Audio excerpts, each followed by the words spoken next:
ಒಂದಾದ ನಂತರ ಒಂದು ಕ್ರಿಕೆಟ್ ಟೂರ್ನಮೆಂಟ್ಗಳು ನಡೀತಾ ಇದೆ. ಆದರೆ ಭಾರತದ ಕ್ರಿಕೆಟ್ ಅಭಿಮಾನಿಗಳಲ್ಲಿ ಏನೋ ಮಿಸ್ಸಿಂಗ್ ಫೀಲಿಂಗ್ ಇದೆ. ತಮ್ಮ ನೆಚ್ಚಿನ ಆಟಗಾರರು ಕ್ರಿಕೆಟ್ ಮೈದಾನದಲ್ಲಿ ಕಾಣಿಸ್ತಿಲ್ವಲ್ಲ ಎನ್ನುವಂಥ ಬೇಸರ ಇದೆ. ಇದರ ನಡುವೆ ಅಭಿಮಾನಿಗಳಿಗೆ ದೊಡ್ಡ ಶಾಕ್ ಎದುರಾಗಿದೆ. ನಿಮಗೆಲ್ಲ ಗೊತ್ತಿದೆ, ಆಸ್ಟ್ರೇಲಿಯಾ ಸರಣಿಗೆ ಭಾರತ ತಂಡವನ್ನು ಆಯ್ಕೆ ಮಾಡಲಾಗಿದೆ.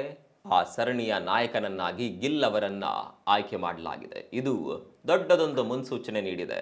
ಮುಂದಿನ ಏಕದಿನ ವಿಶ್ವಕಪ್ ಸಂದರ್ಭದಲ್ಲಿ ವಿರಾಟ್ ಕೊಹ್ಲಿ ಹಾಗೂ ರೋಹಿತ್ ಶರ್ಮಾ ತಂಡದಲ್ಲಿ ಇರ್ತಾರಾ ಇಲ್ವಾ ಎನ್ನುವಂತಹ ಪ್ರಶ್ನೆಯನ್ನ ಹುಟ್ಟುಹಾಕಿದೆ.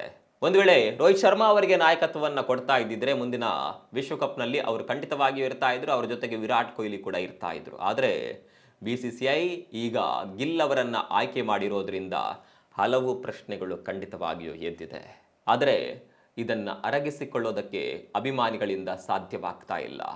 ರೋಹಿತ್ ಶರ್ಮಾ ಹಾಗೂ ಕೊಹ್ಲಿ ಇಲ್ಲದ ತಂಡವನ್ನ ನಮ್ಮಿಂದ ಊಹೆ ಮಾಡಿಕೊಳ್ಳೋದಕ್ಕೂ ಕೂಡ ಸಾಧ್ಯವಾಗ್ತಾ ಇಲ್ಲ ಅಂತ ಅಭಿಮಾನಿಗಳು ಹೇಳ್ತಾ ಇದ್ದಾರೆ. ಮೊದಲೇ T20ಯಲ್ಲಿ ಕೊಹ್ಲಿ ಹಾಗೂ ರೋಹಿತ್ ಶರ್ಮಾ ಇಲ್ಲ, ಟೆಸ್ಟ್ನಲ್ಲೂ ಕೂಡ ಇಲ್ಲ. ಈಗ ಇರೋದು ಏಕದಿನದಲ್ಲಿ ಮಾತ್ರ. ಅದು ಕೂಡ ಎಷ್ಟು ದಿನ ಇರ್ತಾರೆ ಎನ್ನೋದಕ್ಕೆ ಗ್ಯಾರಂಟಿ ಇಲ್ಲ.